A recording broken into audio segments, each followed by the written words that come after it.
Hey everybody, we are here with another live office hours. I'm partnering with Chegg to bring you help with Organic Chemistry 1 every Tuesday at 5 p.m. PST.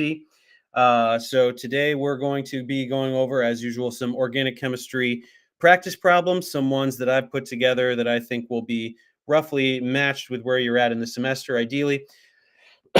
Please go ahead and check out the QR code in the corner, on the top left corner, if you want to see all the different office hours that Chegg is offering. You can get help with math and all kinds of other classes that you're taking.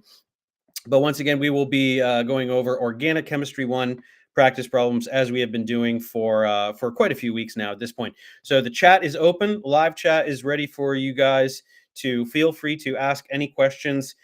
They can pertain to the questions that I'm going over that I've prepared, or they can be other unrelated Organic Chemistry 1 questions. But please, let's keep them topical. Let's keep them within the Organic Chemistry 1 framework. That is the purpose of this live stream. So we will, let's just go ahead and get started now. If you will recall, last week we moved on from addition reactions. We were going over ozonolysis, Diels-Alder, some different kind of reactions. So we're going to review some more of those today. And then hopefully, if we get to the end of this one, we'll start doing a little bit of spectroscopy. I've got an NMR question for you. And then also getting into some electrophilic aromatic substitution reactions. That is a very, very big unit that usually comes pretty soon after some of these other reaction classes that we've been going into. So let's go ahead and get started. This one should be a review from last time. So draw the reactants that would yield these products.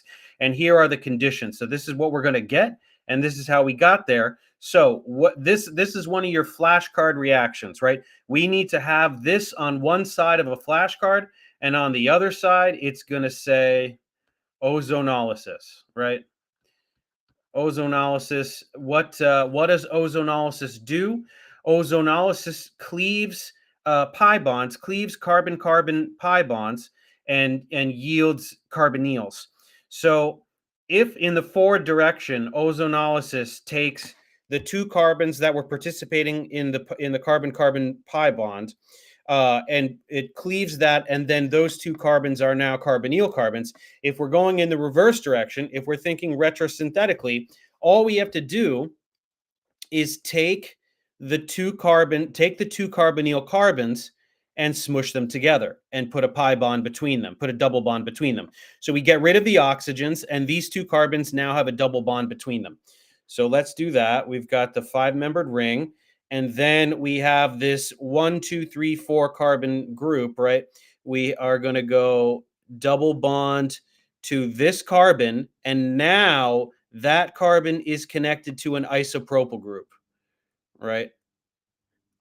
So that is going to be what we get. I would say probably the most common error here would be to have this carbon be the start of the isopropyl group, right? So we would just have 1, 2 carbons there. We would be missing a carbon though, right? We have 1, 2, 3, 4, 5, and 1, 2, 3, 4. So we have to have these 5 carbons. The other fragment has to have 4 carbons.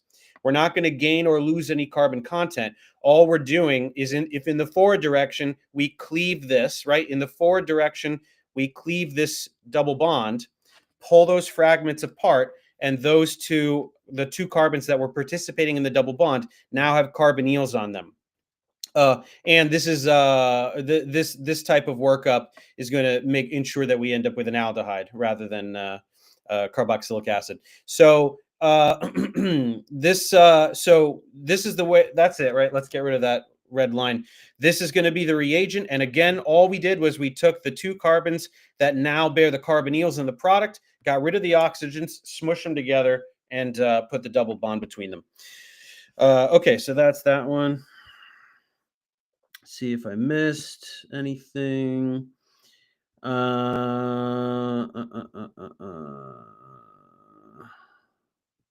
Un grande grazie per tutto quello che fai. Grazie. Prego. Can we please go over SN1 and SN2 reactions? So, Tatiana, I actually spent probably the third and fourth sessions predominantly on SN1, SN2. So I don't have any of those today because that's really that's the first reaction class that you go over is substitution and elimination. But if you go to my channel and you go to the live tab, you can see all of these office hours that I've been doing for Chegg, and you can find the ones that were covered SN1, SN2. So yeah, so please check dozen problems on those reactions there. K Bay says, can you go over some aldehyde and ketone reactions? So that would be like enolate chemistry. We do have a little bit of enolate chemistry in this worksheet, so we will get to those.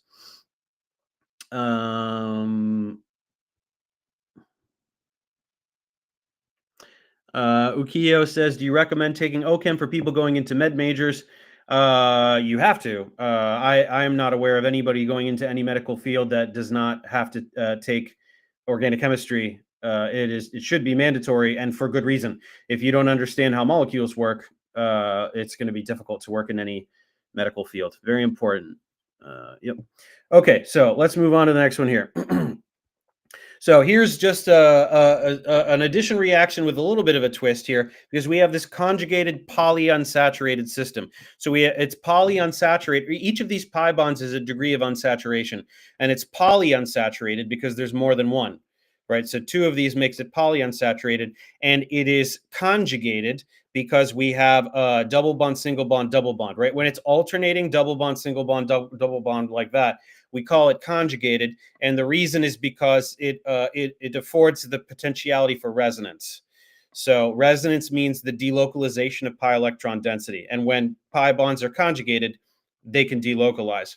So let's see what happens. This should be a regular addition reaction, right? We have HI, and so what are we going to do? Just like a normal addition reaction, let's pretend that there's only one pi bond. Let's have that pi bond react. Let's take this one over here. So that pi bond is going to act like a nucleophile. It is going to get the hydrogen there, and then these electrons will stay with iodine to form the iodide anion, and we are going to get this. So this pi bond will still be here, and we have a carbocation here. Now, this is a very important aspect of the regiochemistry to get to the intermediate. We know that if this other pi bond were not there, then we could be getting the carbocation on either carbon, because both carbons are secondary, right? So Markovnikov and anti-Markovnikov don't really apply here, right? We know that if this was the substrate, right, then we know that we would be getting the secondary carbocation over the primary, because it's more substituted. So that would dictate that here, that in that case. But here we don't have that, right? We have two secondary carbons. But if we have the carbocation in this position, it is conjugated. It is in the conjugated position with this other pi bond, which allows for resonance. So what is the other resonance structure? If we take this pi bond and we go over there, so if this pi bond moves over there, it's going to neutralize this carbocation, right? Right now, this carbocation has only 3 electron domains. It's got these 2 carbons and 1 implied hydrogen, but it wants 4. That's why it's got a plus charge. If it receives this pi bond, it's receiving one of the electrons in the pi bond. It will neutralize. But then then this carbon over here lost an electron domain. So now we have a carbocation over there, right? If this pi bond goes over here, this carbon is losing an electron domain. So now the carbocation is over there. So truly the composite resonance structure looks like this. It's got partial pi electron density. Let me make this a little bit bigger, actually. We've got partial pi electron density and a delocalized positive charge, right? The delocalized positive charge is all around. It's distributed. It's delocalized around these 3 carbons, right? So that's the composite. That's what the molecule actually looks like. But we can use these resonance structures to continue the mechanism. So what else is in solution? Remember, we generated an iodide ion in the first step. We grabbed that proton, generated an iodide ion. So what can iodide do? let's have iodide attack. We have a negatively charged iodide ion, and we have a positively charged carbocation. They'll react, right? That's very obvious. Minus meets plus. So that goes there.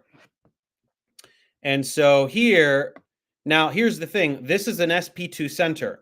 So we need to think about stereochemistry. This is trigonal planar, right? When a carbon or any atom has 3 electron domains, that's going to be trigonal planar, right? sp2 hybridized, 120-degree bond angles. So that means that an incoming nucleophile can approach from either side. So we're actually going to get 2 isomeric products here.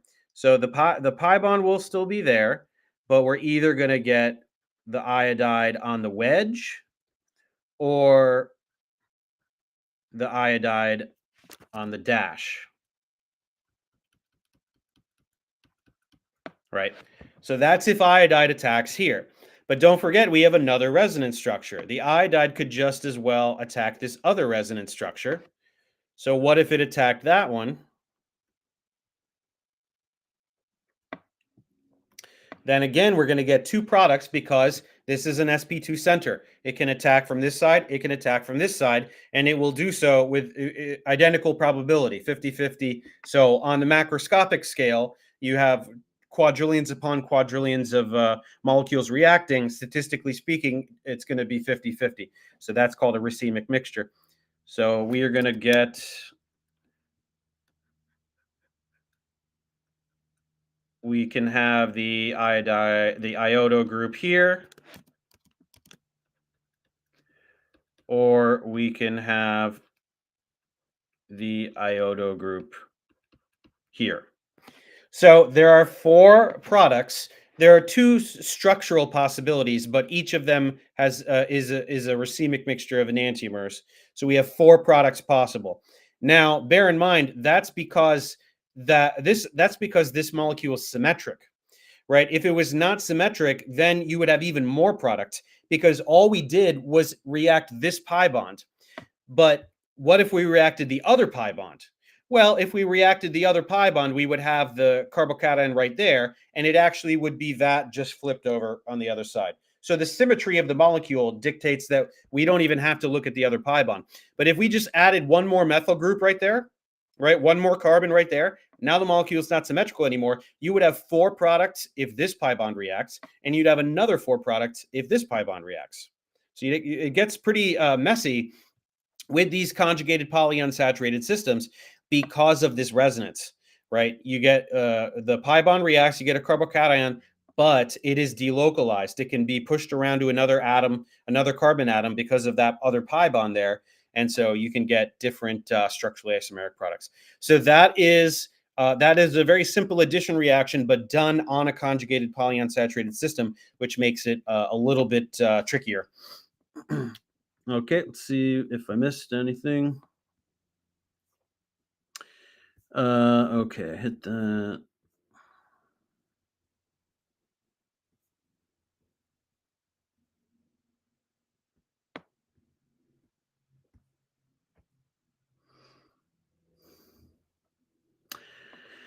Isyane says, can you make exercises about primary, secondary, tertiary structures and how they're bonded, please? So that's just about how many carbons, right? So like, okay, here is, for example,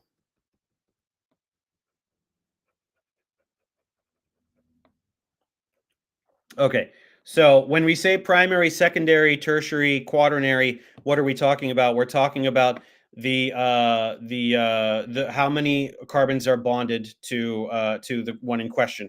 So, for example, these are all primary carbons because they're all bonded to one other carbon, right?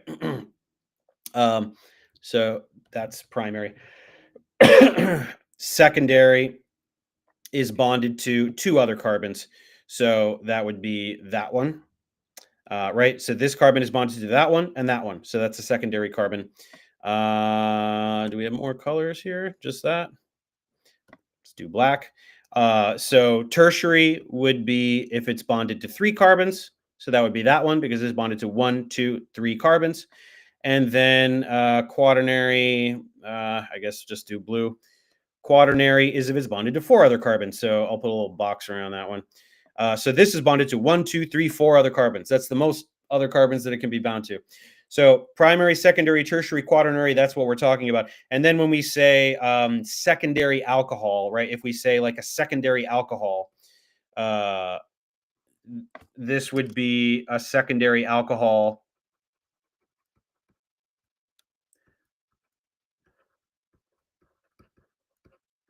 because the carbon that bears the hydroxyl is a secondary carbon. Right. You can have a tertiary alkyl halide. You can have a primary alcohol, right? That kind of stuff. So that's what those words mean.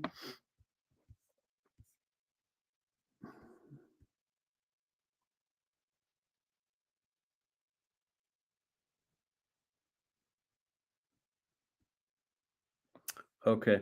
Yeah, people asking if you can react the second pi bond. Yes, if you have HI in excess, of course that can react again. So can get we were just doing one addition reaction, but it can continue. Okay, let's do the next one. So now let's look at a Wittig reaction. So I don't think that we talked about Wittig last time, but Wittig is a great strategy for synthesizing alkenes, and they can be synthesized from a carbonyl containing compound and what's called a Wittig reagent. So this is a Wittig reagent, and it is what we notice is that we have a carbanion connected to a triphenylphosphine with a positive charge. So there's another resonance structure that just has the pi bond here. But it's a little, for quantum mechanical reasons, this actually dominates, even though there are two formal charges as opposed to all neutral atoms. But also it helps us understand mechanistically what's going on. This is a source of nucleophilic carbon. Remember, just like a Grignard reaction, a Grignard reagent is a source of nucleophilic carbon. Because the carbon is more electronegative than the magnesium atom that it's bound to. This is a source of nucleophilic carbon because there's a resonance structure in which it has a formal negative charge. So the negatively charged carbon attacks the carbon that right. We already know that carbonyl carbons are electron deficient, right? They're partial plus. So the nucleophilic carbon on the Wittig reagent attacks the electrophilic carbon on the ketone, and we end up with a double bond between them. So boom, and then boom, boom, boom, boom. So we have our 5 carbon fragment over there, and 1, 2, 3, 4, 5 carbon fragment over there. So this carbon, when you're doing a Wittig, the negatively charged carbon on the Wittig reagent and the carbonyl carbon now have a double bond between them, right? That's how Wittig works. It goes through a 4-membered ring, intermediate, and then snaps shut, kicks off the other fragment, and we get that. So that is Wittig. Wittigs make alkenes, right? For all of these reactions, it's definitely important to remember what they produce. So like, for example, Grignard makes alcohols. We know that. If we're trying to do Grignard and the product does not end up as an alcohol, something went wrong, right? Grignards make alcohols. Likewise, Wittig makes alkenes. That's what it does. So that's it.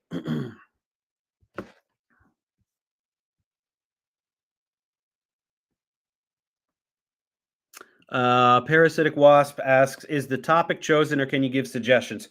So I prepare these just so we have a lot to talk about. Also because with organic chemistry, it's important to have structures drawn to be able to do examples. But feel free to ask questions. I can either elaborate on what I'm talking about here, or like, for example, a second ago, somebody asked me about primary, secondary, tertiary, quaternary. If it's something that simple, I can just draw something really quick and talk about it. So I totally will take a tangent if you have a question that is very easy to answer in a brief tangent. Some people have entire topics they want explained. I just take those into account. I try to include them in the presentation the following week. But definitely feel free to ask questions, and I will try to cater to those. Okay, let's move on. So earlier, somebody was asking for ketone and aldehyde stuff. So this is enolate chemistry. So there's a whole class of reactions that deal with the generation of enolates. And and so we're talking about aldehyde, ketone and aldehyde substrates. There are other reactions that work on esters as well. And so what's going to happen? So the first thing that we understand, Rio says, how do we know it's Wittig? We know it's Wittig because there's a Wittig reagent, right? This right here is the tip off. This is the important functional group on the Wittig reagent. That's that. Okay, so now we have an aldehyde, right? We have ethanol, and we're doing this in strong base. We've got sodium hydroxide. So we have a strong base. A base is probably going to try to do an acid-base reaction. So it's going to try to react with the most acidic proton. Do we have any acidic protons on this aldehyde here? So we don't have any especially acidic protons, but we do have to understand that protons on a carbon that are alpha to a carbonyl are mildly acidic. So we have a few protons. Let me do that in pink, actually. We have a few protons on this methyl, right? We have 3 implied hydrogens. And these have a pKa of around 9. I'll write that right here. Sorry, not 9, 19. pKa of around 19, which is not especially acidic. It's about 1,000 times less acidic than water. So it's not very acidic, but hydroxide is a very strong base. So what hydroxide is able to do is go ahead and get one of those protons. Let's take that one. Can be any of them. And we're going to form this double bond here, and we're going to kick that up there.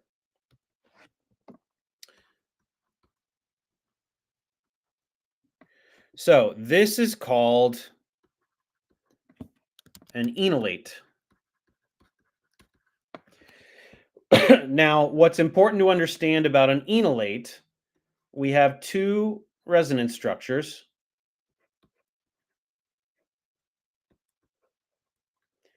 Right? We have the resonance structure with the negative charge on the oxygen, and we have the resonance structure with the negative charge on the carbon. Now, the resonance structure with the oxyanion is more strongly contributing, right? We know that there can be multiple resonance structures, and they do all contribute to the composite resonance structure, but some can be more strongly contributing than others. And it happens to be the case that a more electronegative atom has a greater capacity to accommodate a formal negative charge. So oxygen, being more electronegative than carbon, can better accommodate a formal negative charge. So this, it's not wrong to draw enolates like this in your mechanisms. I prefer to draw it like this because it is truly more strongly contributing. So when I do, this is aldol condensation. This whole reaction is called aldol condensation. I like to draw my enolates like this because it's more representative of reality.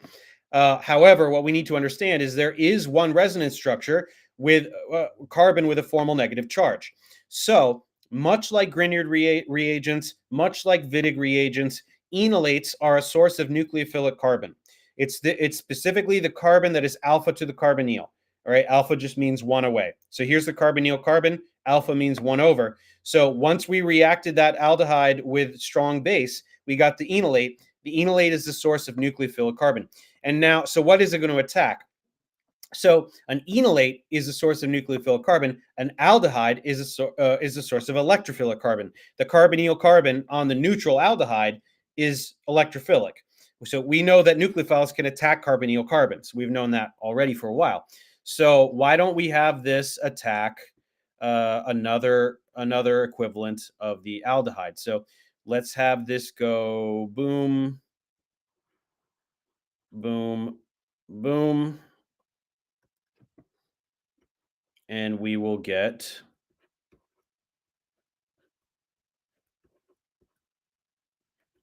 right. So what is the new bond we got is right here. Whoops. Right there. See, that's the new carbon-carbon bond we got because the alpha carbon, right, this fragment was the enolate, but the carbonyl reforms and kicks this pi bond off. So this is the bond, this attacked, right? This attacked the carbonyl carbon. So this used to be the aldehyde, but it got attacked, and then kick that pi bond up there, and we have that. And so now we're going to just shuffle some protons around. So from water, right? Let's just have this. I'm going to run out of room here, but we can grab this from water.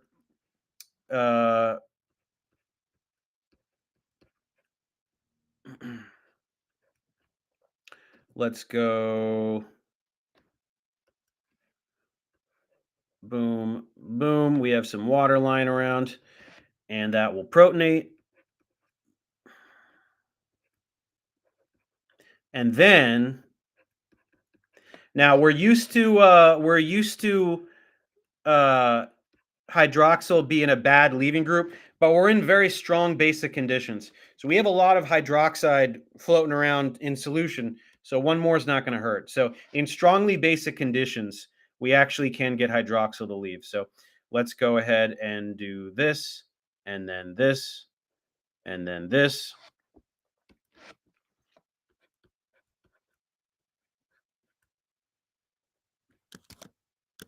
I can do that a little better. All right. So there is our product. So this is the product of our aldol condensation. So once again, the protons on the carbon that are alpha to a carbonyl, whether it is an aldehyde, a ketone, even an ester, are just acidic enough, pKa around 19, to be abstracted by a strong base like hydroxide, and we're going to generate our enolate anion. Enolate anion has two resonance structures, one with the oxy anion, one with the carb anion. The oxy anion is more strongly contributing. Nevertheless, it is a source of nucleophilic carbon. Enolates tend to attack carbonyl containing compounds. So in this case itself, right, we just have two equivalents of ethanol. They can attack other things. There are instances in which they can attack alkyl bromides and alkyl halides and things like that. But here, the classic for aldol condensation, you can have it can react with itself, or you can have crossed aldol. So you can have two different aldehydes, or an aldehyde and a ketone, and then honestly you get kind of a mess of products because there's a lot of different combinations there. But here, all we have is ethanol, so it's going to attack ethanol. So it goes boom, boom, boom. Kick that pi bond up there. Get the oxy anion. Let's quit. We're in aqueous. This is aqueous strong base. So grab that. We're going to just protonate the oxy anion, and then another equivalent of base. Also heat. Right. This is driven by heat as well.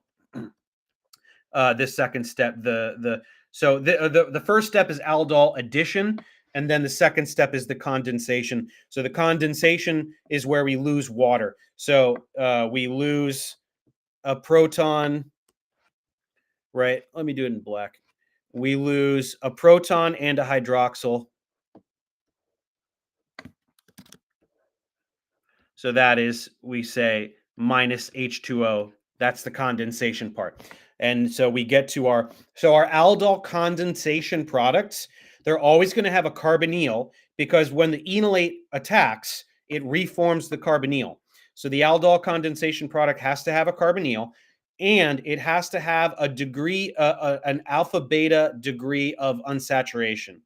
So alpha means next to the carbonyl. Alpha in general, not just the carbonyl. That's a relative terminology that regards any functional group. So 1 away is alpha, 2 away is beta, 3 away is gamma, 4 away is delta. That's just the Greek alphabet, right? So alpha, beta, degree of unsaturation, that's going to be in there if it's an aldol condensation product. So this unit definitely confuses some students, but you really just got to work with the enolates, enolizing, having it attack, do the condensation, make it work. Okay, so let me just check the questions real quick, and then I think we're going to do a brief commercial. Let me just see. The Wittig, Chuku says the Wittig reagent is called an ylid, right? Yes, it is called an ylid. An ylid is a Zwitter ion. So a Zwitter ion has a positive and negative charge in the same molecule, and an ylid is a subset of Zwitter ions in which the positive and negative charge are on adjacent heteroatoms. Heteroatoms means not the same element, and adjacent meaning next to each other. So on the Wittig reagent, you had a carbanion next to a positively charged phosphorus. So that is an example of an ylid. That's correct. Yakim, I believe, says how to know whether a substance is an electrophile or a nucleophile. So nucleophiles will have formal negative charges, partial negative charges, right? A nucleophile has electron excess. Electrophiles have electron deficiency. They have a formal positive charge or a partial positive charge. So that's how we know. Electrophile, from Greek, loving electrons. So electron density attacks electrophiles because electrophiles love electrons.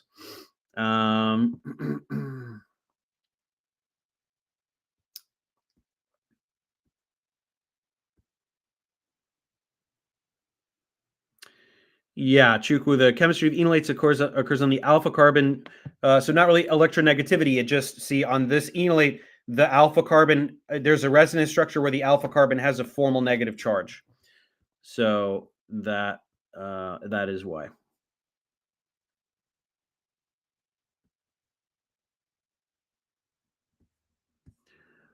Okay.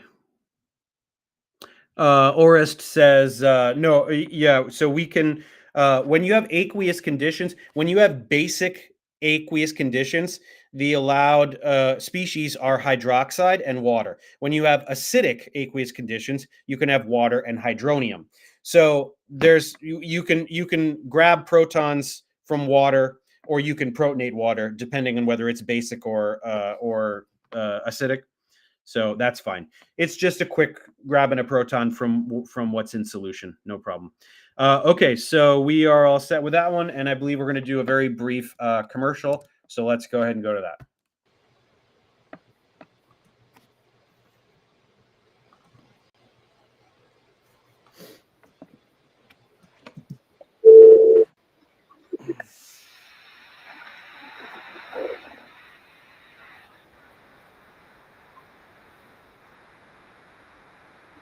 And stressful and exciting and... I meant you. Ooh, spicy. I like you already. Okay, so what? You have the answers? Do you just want the answers? Or do you want to learn? All right. Let's get weird. Get a grip on college with Chegg. Okay, we are back. And so I missed a question here. Rio says, how do you know if a molecule is strong or weak nucleophile and strong or weak base? So really you become familiar over time, but it's just, it's case by case. So like, for example, hydroxide is a very strong base because oxygen has a formal negative charge. And something like an amine is less basic because it's a lone pair on a neutral nitrogen. So formal charge versus neutral atom, that's one trend. There's also like ionic radius. So like going down the halogens, going down the periodic table for the halide ions, fluoride, bromide, chloride, bromide, iodide, those become weaker bases because they can better stabilize the negative charge around a more diffuse volume. There are many different trends.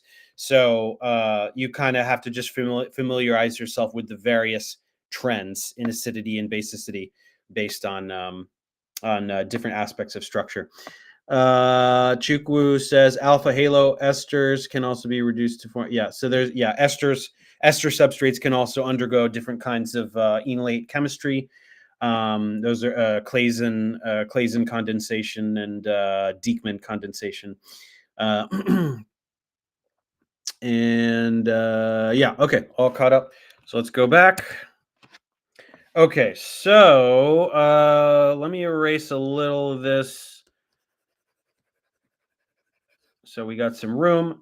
Let's go back to Diels-Alder. So Diels-Alder is a really fun one. And we definitely have to be really good at going at Diels-Alder in either direction, forward or reverse direction.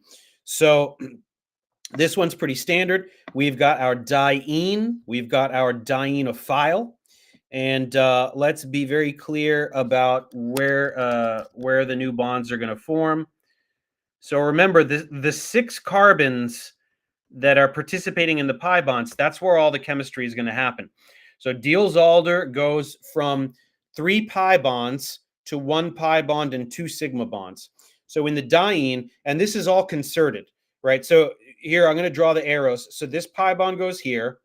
This pi bond forms this sigma bond, and this pi bond forms this sigma bond. And this is happening in concerted fashion.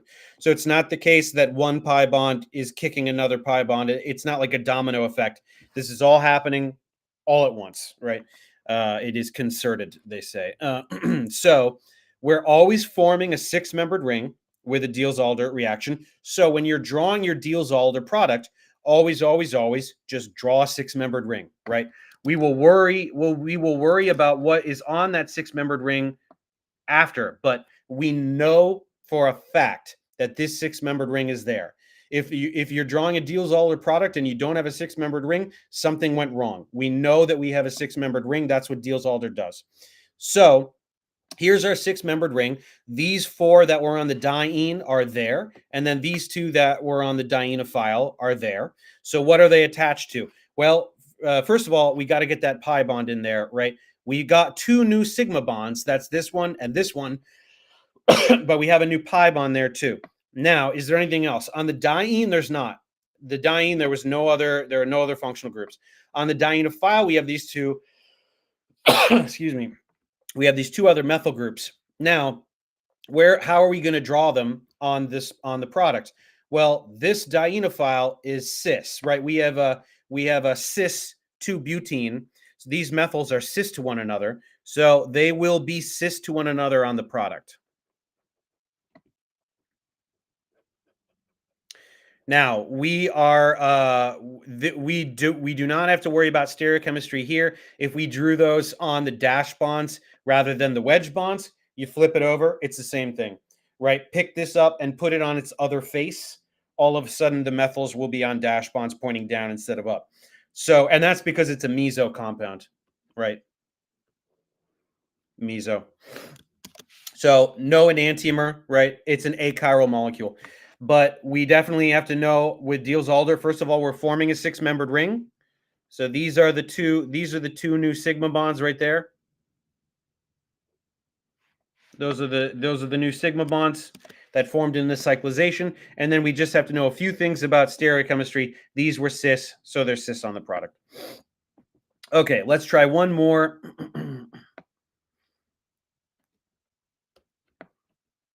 Okay, another Diels-Alder. So again, we're making a 6-membered ring. Always just draw the 6-membered ring first, then figure out what else there is. So what do we have? And let's go ahead and do the mechanism again.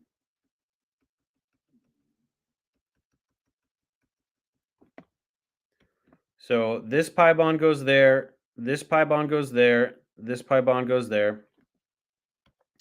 And these 2 carbons here don't participate, right? Sometimes students are a little confused when the diene is already cyclic, but it's actually okay, right? Just there's 2 other carbons there, but no chemistry happened there. They're still there, so we didn't lose them. We with these kinds of reactions, we're never ever gaining or losing carbon content. So you have to make sure it's all still there. But what actually happened, right? We have a pi bond there. Now, these 2 carbons are still there. There is still a 6-membered ring that these 2 carbons are participating in.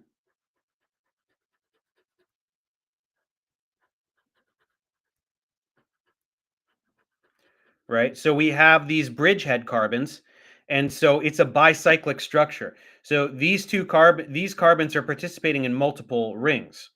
Right. So we have a 1, 2, 3, 4, 5, 6-membered ring there, and a different 6-membered ring, which is the one that we formed in the Diels-Alder reaction. And then now again, we have these groups here. So the dienophile is cis, and so the product, these groups will also be cis. We have these 2 carboxyl groups that are going to be cis. Now here, I'm going to put them on the dash bonds. So now it does matter, right? Because we have this part of the ring is projecting up. So sterically, there is a difference between these groups projecting up with the ring or down away from the other ring. And so this, what we've drawn is the endo product, right? So you can have endo and exo products. Endo tends to dominate. There's a lot of different scenarios. And so endo usually dominates. There are ways to force it to go exo. So we won't get into tons of details there. But in this case, we're going to draw the endo product. And so that's got these going this way. But they must be cis to one another. So you could draw, like you will, if you drew the exo product, that wouldn't be wrong. You're just drawing the minor product, right? You will get some of that. But if you drew these group trans to one another, that violates the stereochemistry of the Diels-Alder. We're not going to get the trans product, right? You're not going to get one wedge and one dash. You're going to get both dash or both wedge. So here the dash gives you the endo product. So that's that one. Okay.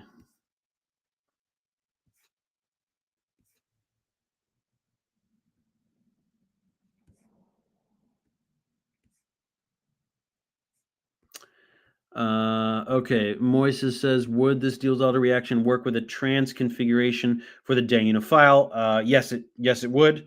And in that case, the product would be, you would get a racemic mixture. So probably you're talking about that. So like if we had this Nucleophile, yes, absolutely. And we would get we would get a racemic mixture.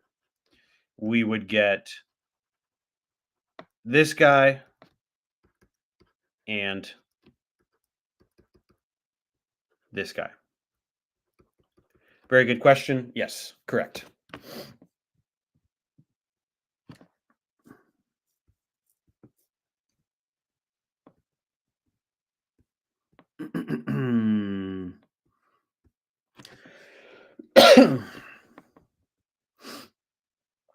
Ford asks, what level college class is this? This is Organic Chemistry 1, typically taken sophomore year of undergrad. That's when most people take it. Okay, let's move on. So let's do a little more enolate chemistry here. Now, we learned about the Aldol condensation. Now we're going to talk about Michael addition. Okay, so the only difference with the Michael addition is that the thing that the enolate attacks. So first, let's enolize something. And so we have two carbonyl containing compounds, and we have strong base, right? We have hydroxide in there. And so where are we going to enolize? Well, this is pretty easy because this guy is not enolizable, right? Here's the carbonyl carbon. Remember that is the alpha position that has mildly acidic protons. And so this alpha position on this side, there's a phenyl ring there. So there is no implied hydrogen on this carbon, right? This carbon has 4 bonds to other carbon, the carbonyl carbon, and then 3 bonds to other carbons in the benzene ring. So there's no proton there. There is a implied hydrogen here, but it's not very acidic. It's way less acidic than a normal alpha proton, because if that were to enolize there, you would end up with accumulated diene, which is not favorable, right? It's just not a good situation to have a double bond here and then another double bond there. So this ends up, this alkenyl proton, even though it's in the alpha position, is dramatically less acidic than if we go over here. Here we have our ketone. Here we have 2 alpha positions. These are much better candidates for enolization. So we have 2 implied hydrogens on either side. So let's take our hydroxide and let's get one of those. Let's enolize over there. Boom, boom. So now we have our enolate. So an enolate is going to attack a carbonyl containing compound, but here's where the Michael addition comes in. A Michael addition is done where an enolate attacks an alpha beta degree of unsaturation, and it attacks at the beta carbon. So here we have alpha beta unsaturation. Here's the carbonyl carbon, alpha beta. So when you see a double bond in that position with respect to a carbonyl, that tips you off to Michael addition, right? This is the key structural feature that is telling us that this is a Michael addition. So what are we going to do? Let me erase that actually. Let's take the enolate, and it's going to reform the carbonyl, and this is going to attack the beta carbon. So, and it's because of the conjugation. It's in a conjugated position so that this can go here, and then we're going to go there, right? So we reformed the carbonyl there. Here is our new carbon-carbon bond, and then the rest is here. Boom, boom, boom. There's the pi bond, and there's our phenyl ring. Now, let's protonate real quick.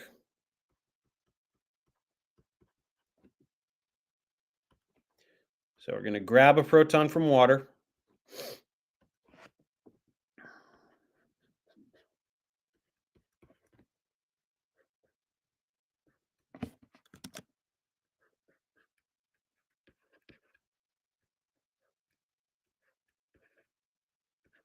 And now the last step here is called tautomerization. So this is just an isomerization. So when you have an enol, so this is called an enol. It's an enol because it's an ene and an ol, right? We have an ene and an ol, right? The ol is for alcohol and ene is for alkene. And it's an enol if the hydroxyl is on one of the carbons in the alkene, right? One of the carbons that is participating in the double bond bears a hydroxyl. So enols will have a tendency to tautomerize to yield the ketone. Okay, so we're going to go like this. The pi bond is going to grab that proton, and then this is going to swing over here. So it just kind of snaps shut, right? It's an isomerization. It's not actually a chemical reaction because we're not changing any, right? We're just shifting where the proton is. So it's going boom like that. And then that's how we get our dicarbonyl product. Okay, so this is a 1,4 1,5 rather. Well, it's it's alpha, beta, gamma, delta. Yeah, it's in the delta position, right? The second carbonyl is 1, 2, 3, 4 carbons away, right? So Michael additions are going to give us 2 carbonyls in this specific configuration, right? This has to be 1, 2, 3, 4 carbons away. And it has to be 4 carbons away because it's the alpha carbon on the enolate that does the attacking, and it attacks the beta position with respect to the other carbonyl because of this alpha beta unsaturation. So boom, boom, boom. That is what dictates the spatial relationship between the carbonyls on the product. And this tautomerization, right? This is the enol tautomer, and this is the keto tautomer. And generally speaking, thermodynamically, the keto tautomer will typically favor.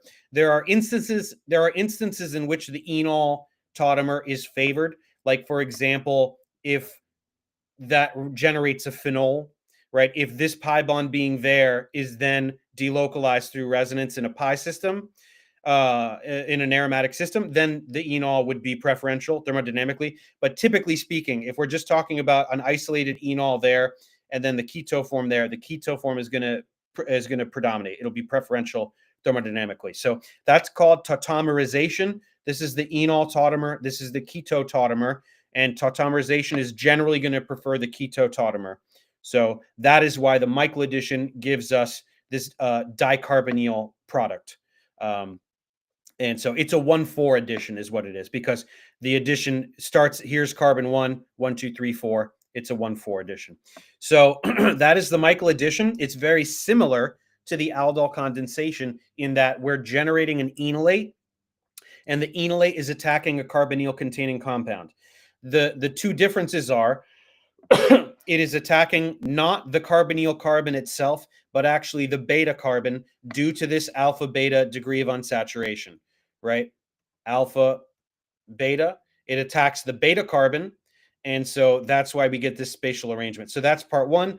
Part two is that we know that aldol condensations give us ketones, usually, or it could be an aldehyde, but carbonyl-containing compound with an alpha-beta degree of unsaturation. Here, instead, it's a dicarbonyl compound. We have two carbonyls with this exact spatial arrangement. We have them this many carbons apart, not more, not less.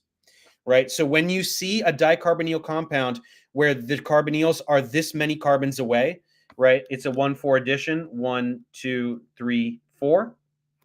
You know that that can have been formed by Michael addition. And then you just have to figure out which bond to retrosynthetically cleave, right? In this case, it would be that one, because this is stemming from what could be an enolate carbon, okay?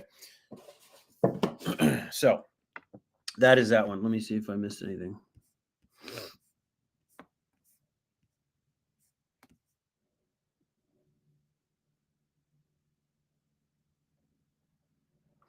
Lyndon asks, so is the wedge skeleton formed by the Diels-Alder reaction and dashed skeleton the original one?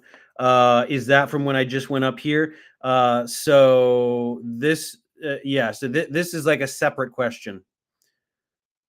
This is the question if this diene reacted with the trans-dienophile. This one, as shown, is if it reacts, as we saw first, with the cis-dienophile. And the dashed skeleton, the original one. I hope that answers your question. I'm not exactly certain if that's what you're asking. Asian Chopstick says, hey, Prof. Dave, could you explain to me Markovnikov's rule and anti-Markovnikov? Absolutely. So, yeah, I can do it right here. So Markovnikov's rule, let's say we're doing HBr.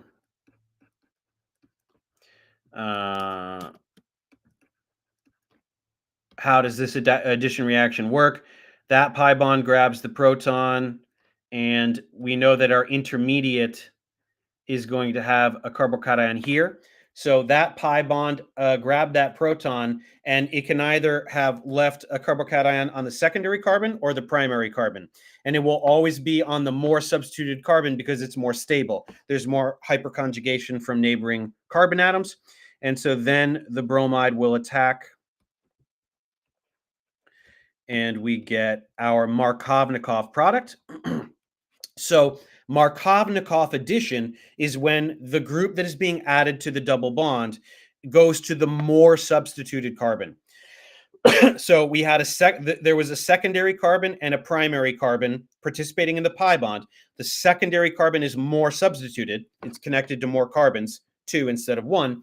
And the bromine ends up on the more substituted carbon. So that is the Markovnikov product.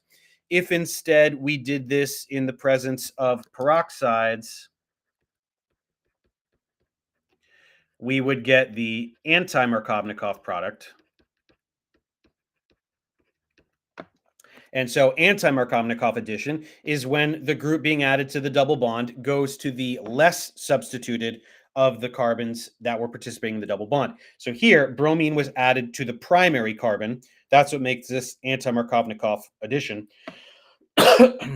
Now, there are different reagents that make things go one way or the other. Here, the peroxides initiate a radical mechanism, and so we end up going by the more more stable radical intermediate as opposed to the carbocation intermediate. It's just a different mechanism. So it's not that you have a primary carbocation as an intermediate in the mechanism. That's not what happens. But all you asked was about the terminology. Markovnikov. So Markovnikov and anti-Markovnikov are talking about regiochemistry. We're talking about different structural isomers, right? Different regiochemistries yield different structurally isomeric products. So Markovnikov addition gives us the bromine. In this case, we're doing hydrohalogenation. Whatever the important group is that's being added to the pi bond goes to the more substituted carbon that was in the pi bond. Anti-Markovnikov, the group goes to the less substituted carbon that was participating in pi bond. That's what that terminology means. It applies to many different types of reactions. You can have Markovnikov hydration and anti-Markovnikov hydration. You can have, right, it's terminology that applies to many different addition reactions, but they apply to addition reactions. So you're adding two groups to the pi bond, one to each carbon. The more substantial one, the more important one, more substituted, less substituted, Markovnikov, anti-Markovnikov.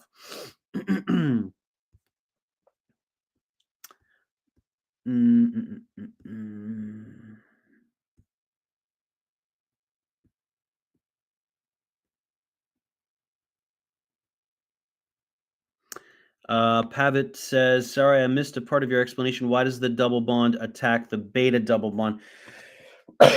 Sure. Okay. So you're talking about the Michael addition. So it is simply the conjugation here. So there is a delocalization, right? That we could draw a resonance structure of the Michael addition electrophile, right? We could have a resonance structure where the pi bond, we have a formal positive charge on there. Let me see if I can find some room here.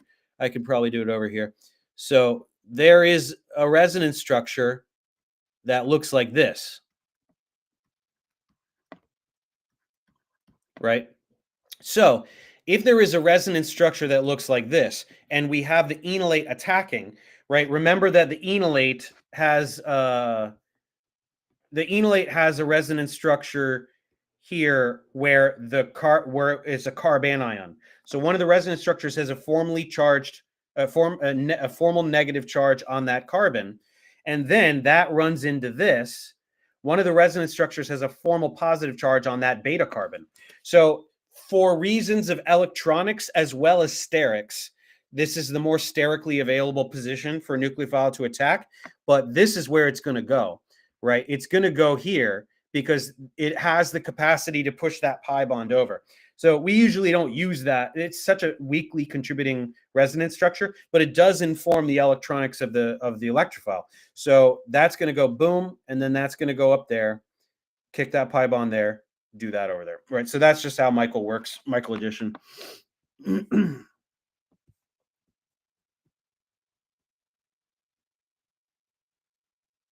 Yeah, same question. So I would say it is actually more electrophilic because in both of these, right, this other resonance structure here, we see this carbon continuing to be neutral while this carbon has a formal positive charge.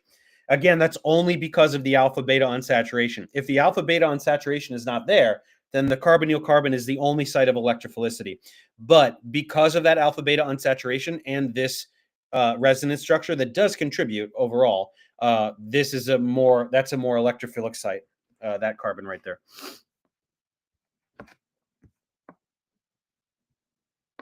Yeah, Danny has Markovnikov rule.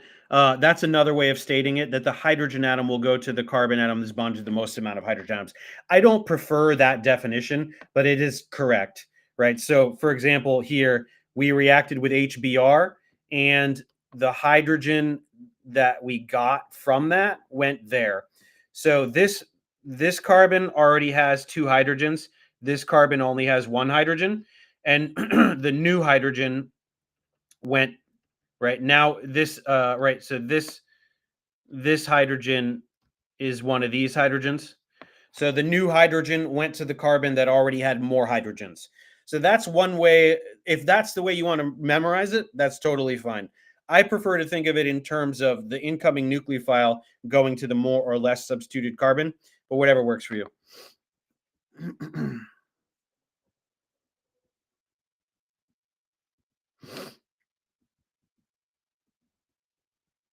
Danny has to use HMNO4 to turn alcohol or aldehyde into carboxylic acid. That would be KM. That would be potassium permanganate, right? KMNO4. Potassium permanganate is that oxidizing agent that you are looking for.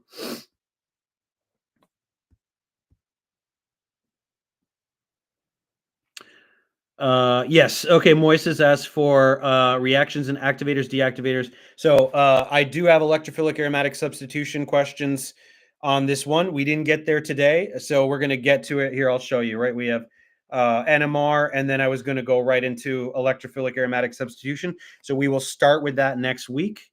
And that's it. Yeah. So I was hoping to get to this NMR today, but we had a bunch of questions, so I wanted to make sure I answered all your guys' questions. But we'll start with this NMR. I know a bunch of you guys have been asking for some spectroscopy, so I'm going to load up some NMR, some IR, maybe some combos to try to identify molecules, and then we'll get into electrophilic aromatic substitution, because that's a very bulky unit. We do have to talk a lot about that as well. So we will start that next week. So yeah, once again, I'm partnering with Chegg here to bring you these office hours for Organic Chemistry 1, 5 p.m. Pacific every Tuesday. So I will see you guys next Tuesday. We'll continue where we left off. Make sure you check the QR code, see what other courses you can get some help with, and we're going to help